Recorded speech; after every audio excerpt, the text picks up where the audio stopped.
What's up everyone, welcome to my 22nd tutorial in PHP, and in this tutorial we are finally going to be creating our very first database. And to do this I'm going to be using something called PHP MyAdmin, and let's go ahead and get started. Enough of the small talk. So to do this, go ahead to wherever your website hosting is. Mine's at HostMonster, which is excellent, by the way, and go ahead and type in your domain name. Mine is the New Boston, there it is right there, and enter your password, and let's go ahead and log in.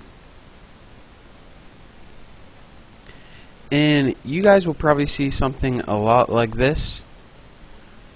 Wherever it is, you're going to want to go to the thing that says MySQL databases, and this is where we can create our first database.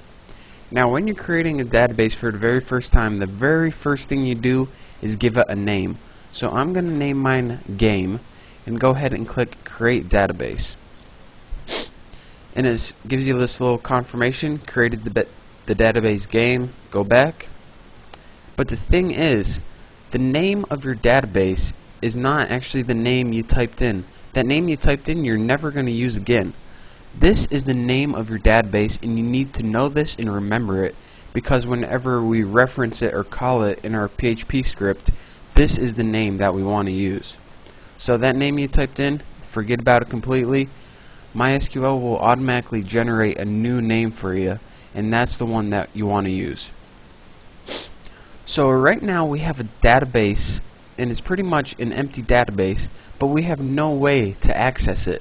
It's pretty much like a database in an empty room, but we need a key to get into that room, and to do that you have to create a user. Without a user you can't use it. That's why they named it a user. So let's go ahead and create our username that we can add to change our database. I'm gonna make a user called Bucky, and I'm gonna make my password password. As you can see, it's very weak, and I will be changing this, by the way, if any of you guys try to hack into my site and change my database. Just for the sake of this tutorial, I'm going to use it.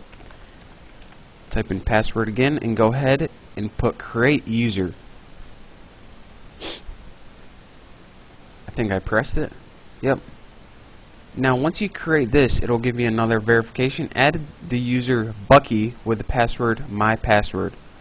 Go back, and as you can see, once this goes back, just like it renames your database, it's also going to rename your user.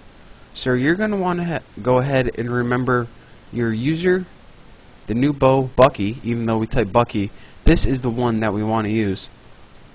And you're going to want to remember this. So write it down, because they're more likely pretty easy to forget. So the only thing that didn't change is a password. That one stays the same. So now that we have our database created, we can add tables to it and start adding information to it.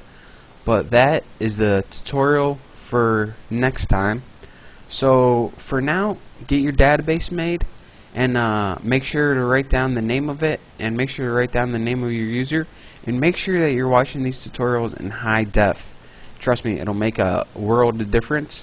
So thanks for watching, and remember, if you're not already, please subscribe to my channel, and stay tuned for next tutorial.